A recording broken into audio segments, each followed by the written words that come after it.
Happy birthday, Carmen, my friend!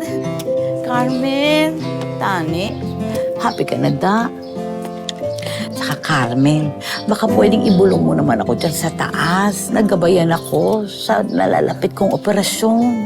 Sige na, Carmen. Sino ho siya, ate? Narinig mo yung sinay gwapa, di ba? Carmen, my friend daw. Ay, ako. Matalik na kaibigan ko itong si Carmen. Alam nyo, parang kapatid na ang turing ko dito. Kaya, pag birthday niya, kahit wala na siya, sineselebrate ko. Kahit simple lang, di ba? Ako siguro na eh. Kung buhay pa po yung si Aling Carmen eh, siguro kasing bait mo po siya, no?